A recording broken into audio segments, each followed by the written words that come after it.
entonces a pensar para las macromoléculas. Si tenemos macromoléculas, vamos a tener interacciones. Y si aparecen las interacciones, significa que esta ecuación que aprendimos recién ya no nos va a alcanzar. ¿Qué vamos a necesitar? Un desarrollo en serie. Vamos a necesitar más términos que involucren justamente esta fracción de volúmenes al cuadrado, al cubo y demás, o sea, una ecuación polinómica. Como se pone un poquitito más complicado, vamos a tratar siempre de, esto creo que ya lo han visto en varias ocasiones acá en Físico-Química 2, de tratar de encontrar alguna expresión o algún parámetro que dependa de la sustancia, que no dependa tanto de las condiciones en las cuales estamos. Creo que ya lo hemos charlado, bueno, en las consultas, ¿no? Pero lo han visto en otras clases, que por ejemplo, cuando hablamos de conductancia, queremos obtener un valor que no dependa de la concentración. Bueno, ahora no se me ocurre otro ejemplo, pero siempre estamos tratando de encontrar algo que sea propio de la sustancia y no tanto de las condiciones en las que estamos. Es por esto entonces que vamos a ver cómo podemos sacarnos de encima esto de la relación de volúmenes o la fracción de volúmenes. Lo primero que vamos a hacer es este 1 que teníamos acá, pasa restando para el otro lado. Y nos queda entonces esta expresión que es viscosidad relativa menos 1, y del otro lado nos queda todo el polinomio de la fracción de volumen. Si analizamos un poquito esto de la viscosidad relativa menos 1, nos damos cuenta, o nos acordamos, que la viscosidad relativa era la viscosidad de, en este caso, la solución sobre la viscosidad del solvente. Y podemos pensar que este 1 va a ser la viscosidad del solvente sobre la viscosidad del solvente, de manera de poder sacar denominador común y tener entonces que la viscosidad relativa menos 1 la podemos plantear como la viscosidad de la solución menos la viscosidad del solvente sobre la viscosidad del solvente. Entonces, ¿se acuerdan que habíamos dicho hace un rato de que la viscosidad de la solución iba a ser siempre mayor que la viscosidad del solvente? Porque era que justamente el agregado de soluto nos iba a modificar, la viscosidad, pero justamente que nos hacía más difícil el fluir, con lo cual nos dábamos cuenta de que esta viscosidad iba a ser mayor que la del solvente. Esto para darnos cuenta de que esta cuenta nos va a estar dando un valor positivo.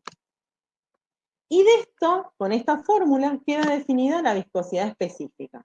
¿Qué va a ser entonces? La viscosidad de la solución menos la viscosidad del solvente, o sea, es cuánto aumenta la viscosidad por culpa del agregado de la macromolécula, relativizado a la viscosidad que tenía el solvente. Entonces ahora vamos a poner acá viscosidad específica. Sin embargo, vemos que todavía esto depende muchísimo de la fracción de volúmenes, y si nos acordamos de esto que habíamos charlado hace un rato, que la fracción de volúmenes la podíamos relacionar con la concentración y con el volumen específico parcial, reemplazamos cada vez que aparece fracción de volumen. ¿Y qué se les ocurre que podemos hacer para independizarlo de la concentración? Ya igual de pista lo tienen en la Dividirlo por concentración. Perfecto, lo dividimos por la concentración. Entonces, vieron que siempre también esto, intentamos dividir por la concentración, nos queda entonces la viscosidad específica sobre la concentración, que se llama viscosidad reducida, que no le pusimos acá nombre para no meterle tanto símbolo, y acá nos queda entonces, nos sigue quedando todavía un polinomio que va a seguir dependiendo de la concentración. Pero bueno, ya también esto lo han visto en el caso de la conductancia, que como que el último remedio, la última cosa que podemos hacer cuando queremos independizar de la concentración y todavía no nos sale, ¿qué hacemos? Pensamos a dilución infinita. Es decir, hacemos que la concentración tienda a cero, pensamos en soluciones infinitamente diluidas, y vemos que en ese caso, si vamos acá, en todos estos casos se nos va haciendo cero la concentración, ¿qué nos queda? Que el límite entonces de la viscosidad específica sobre la concentración, cuando la concentración tiende a cero, va a ser solamente este término, el que no dependía de la concentración. Y a esto es que finalmente decimos, bueno, esto realmente depende ya de la macromolécula que tenemos dando vuelta ahí, y lo vamos a denominar viscosidad intrínseca. Vamos ahora a ver entonces qué ocurre cuando tenemos solvatación. ¿Eso qué quiere decir? Que si nosotros nos imaginábamos que teníamos la macromolécula, acá va con una forma, bueno, de cualquier forma, es una macromolécula compacta con una forma media extraña, que en realidad es más parecida a las macromoléculas verdaderas que los elipsoides de revolución. Y la pensamos que va a tener una determinada solvatación, o si pensamos que trabajamos en agua, una determinada hidratación. ¿Eso qué significa? Que va a tener una cantidad de solvente que está unido fuertemente. ¿Y qué significa que esté unido fuertemente? Que si la macromolécula se mueve, ese solvente se mueve con la macromolécula. Y se diferencia del solvente del seno de la solución, en que el solvente del seno de la solución se mueve libremente, o sea, se mueve por su propia cuenta. Entonces, vamos a ver que podemos diferenciar que hay una determinada cantidad de solvente que va a estar unido a la macromolécula y una cantidad que no. Y además las propiedades que tiene ese solvente unido a la macromolécula no siempre coinciden con las propiedades que tiene el solvente libre. Quiere decir que, ya que hablábamos de que esto de la viscosidad incluye o se relaciona con la macromolécula en movimiento, sí o sí, si nosotros vemos que la macromolécula, en vez de moverse sola, se mueve con una cantidad de solvente pegoteado, vamos a ver que en algún lado en esta fórmula tenemos que tener en cuenta la hidratación o la solvatación. Como esto ya habíamos visto que se relacionaba con la forma, es decir, con la simetría que tenía, sin duda tiene que venir incluido acá, en el volumen específico parcial. Quiere decir, tenemos que tener ahí en cuenta esto que hablábamos, que era el volumen que ocupaba, o el volumen ocupado, en este caso por macromolécula, respecto de, por unidad de masa de macromolécula en este caso, tenemos que ver que ese volumen ocupado también tiene que incluir el volumen que ocupa el solvente que está unido fuertemente a esa macromolécula. Y ahí creo que es donde viene la respuesta a la pregunta de la compañera, que si uno determinara de alguna manera la densidad de la macromolécula seca o anhidra en ausencia de solvente, no se iría a relacionar con esto que estamos hablando acá, que tengo que considerar todo lo que se mueve junto con la macromolécula. Quiere decir que ahora vamos a llamar, para decirlo más correctamente, en vez de acá poner este volumen específico parcial, vamos a hablar de volumen hidrodinámico específico parcial, quiere decir es el que tiene en cuenta todo lo que se mueve junto con la macromolécula. Quiere decir que tiene que incluir el solvente. Vamos ahora a más allá de que en esta parte, en este gráfico, estaba comentado como solvatación, vamos ahora a hablarlo en forma general como si fuera que tenemos solvente agua, que va a ser la mayoría de los casos con los que vamos a trabajar. Si nosotros, entonces, queremos tratar de encontrar una expresión para este volumen hidrodinámico específico parcial, tenemos que pensar entonces que por cada gramo de macromolécula, ¿qué va a ocupar volumen? Bueno, por un lado vamos a tener el volumen que va a ocupar la macromolécula en sí misma, es decir, el volumen específico parcial de la macromolécula anhidra, es decir, solo la macromolécula, y tiene que estar contemplado el volumen que ocupa el agua o el solvente unido a la macromolécula por gramo de macromolécula. Entonces acá tenemos dos factores. Primero, el volumen específico parcial del solvente que está unido a la macromolécula, es decir, el volumen que ocupa un gramo de solvente unido a la macromolécula, y el grado de hidratación, que es la cantidad de masa de solvente unida por gramo de macromolécula.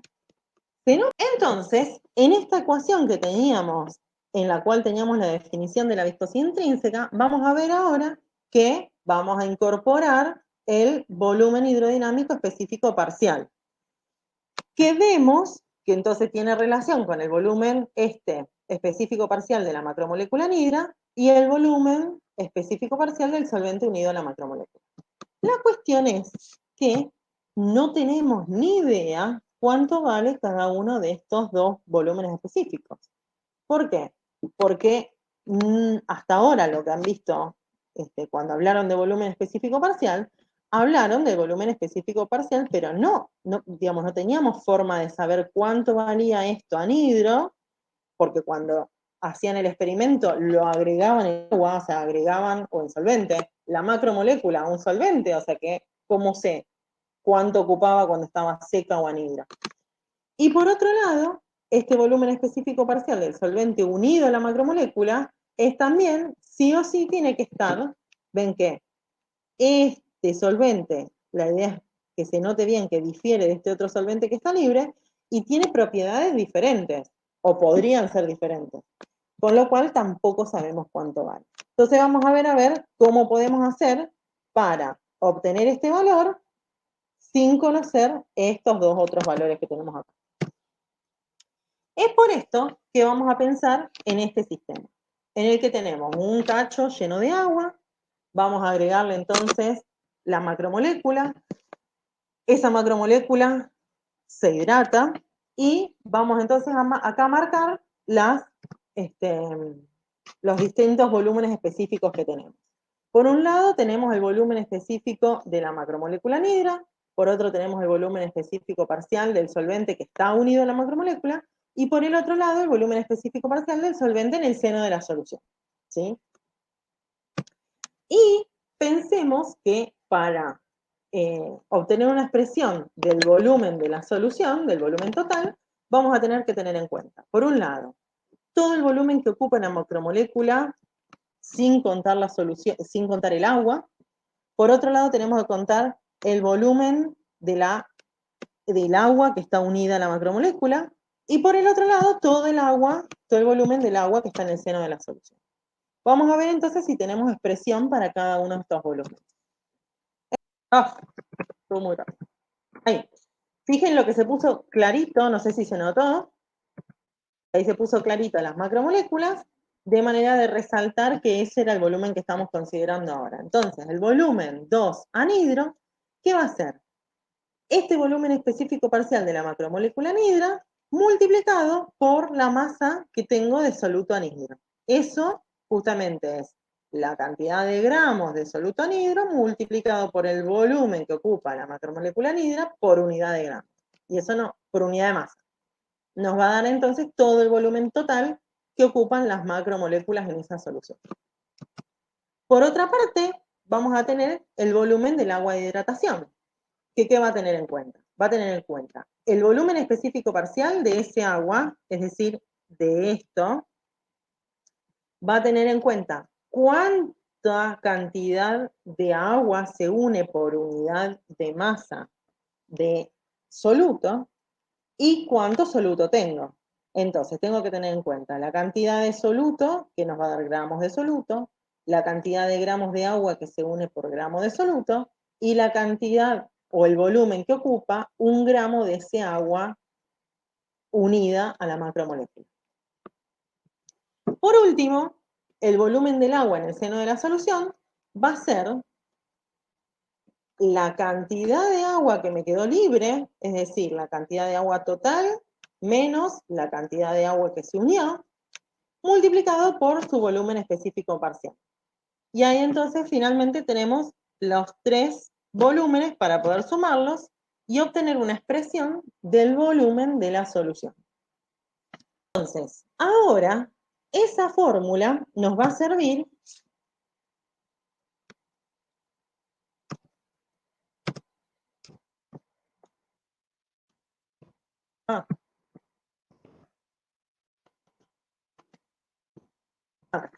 nos va a servir para obtener una expresión. Fíjense que vamos a tratar de relacionar con la definición del volumen específico parcial, que esto recordamos de la definición de volumen específico parcial, que era esta que está acá. ¿Qué significa? Que para obtener una expresión del volumen específico parcial a partir de la expresión que ustedes obtuvieron, que es muy parecida a esta, ¿qué tenemos que hacer? Derivar respecto de M2. Con lo cual, vamos a ir viendo pasito a paso cómo nos va quedando. Entonces, ¿se acuerdan que si tenemos la derivada de una suma, tenemos que ir derivando término por término? Entonces, ¿qué nos va a quedar cuando derivamos esto?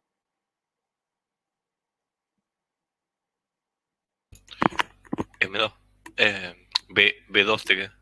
Exactamente, B2H anhidro, perfecto. Cuando derivamos esto, Todo menos el M2. exactamente. Cuando derivamos la primera parte que les quedó acá, que les queda M1 por B1, 0. perfecto. Y cuando derivamos el último pedacito, Te queda todo menos el M2, sería el perfecto. delta. Bien. Con lo cual, fíjense que nos queda como nos fue apuntando el compañero, teniendo en cuenta que acá tenemos un signo menos, ¿sí? Entonces, ahora tenemos una expresión que nos vincula ese volumen que habíamos calculado, lo derivamos y podemos obtener entonces toda esta expresión con el volumen específico parcial, que es el que ya aprendieron a determinar experimentalmente por medidas de densidad. Hace un ratito habíamos pensado que esto que estaba acá era lo que iba a ser igual al B2H. ¿Se acuerdan? Bien. Con lo cual podemos volver a escribir esta ecuación reemplazando todo lo que tengo acá recuadradito por el B2H. ¿Y qué podemos hacer? En realidad nuestro objetivo era encontrar una expresión para el B2H y entonces ¿qué hacemos? Reordenamos esto, quiere decir pasamos esto sumando para el otro lado y tenemos una expresión para el B2H que entonces ahora ya no depende de esas cosas que no conocíamos antes. No depende ni de esto ni de esto. Va a depender del volumen específico parcial que podíamos determinar por densitometría que aprendieron la clase pasada. ¿Se acuerdan? La cuestión es que llegamos, tenemos dos expresiones de B2H, ¿ven? Esta que está acá y esta que está acá.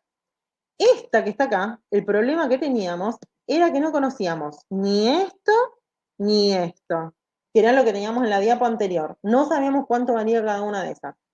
Pero en esta expresión nueva que obtuvimos, nos damos cuenta que podemos calcular el B2H a partir de este valor, que es el que determinamos por densitometría, y de este valor, que también lo determinamos por densitometría. ¿Sí? Quiere decir que ahora puedo encontrar la relación entre la viscosidad intrínseca y los parámetros que determinábamos mediante densitometría. Ahora sí. El factor delta 1S sería la cantidad de solvente unido al soluto. Exactamente. ¿Eso cómo lo determinarías? Bueno, ahí vamos a ver en cada caso, digamos, qué determinaciones uno puede hacer y cuál termina siendo la incógnita. Pero está buena tu pregunta, porque, por ejemplo, puede ser que vos conozcas que tenés una esfera, una macromolécula esférica, entonces conoces esto. Determinás estas dos cosas por pignometría, determinás esto por medidas de viscosidad, y entonces podés determinar cuál es el grado de hidratación de la macromolécula, por ejemplo. Claro. O puede ser que mediante otra técnica determines el grado de hidratación, estos dos los sacás por densitometría, calculás la viscosidad intrínseca usando viscosidad, digamos, medida de viscosidad, y sacás el factor forma para saber entonces cuál es la simetría de la macromolécula. Es como que la cuestión es, llegamos a una expresión en la cual los datos que tengamos o los resultados que obtengamos a partir de estas determinaciones van a depender justamente de complementar las medidas de viscosidad con otras determinaciones. Y que eso en parte es lo que hace interesante todo este tema de macromoléculas, que van a ver que no es que una técnica se usa sola, sino que se usa, digamos, de alguna forma, acompañada de otras, para que entre todas vayamos conociendo mejor la macromolécula. ¿Se nota?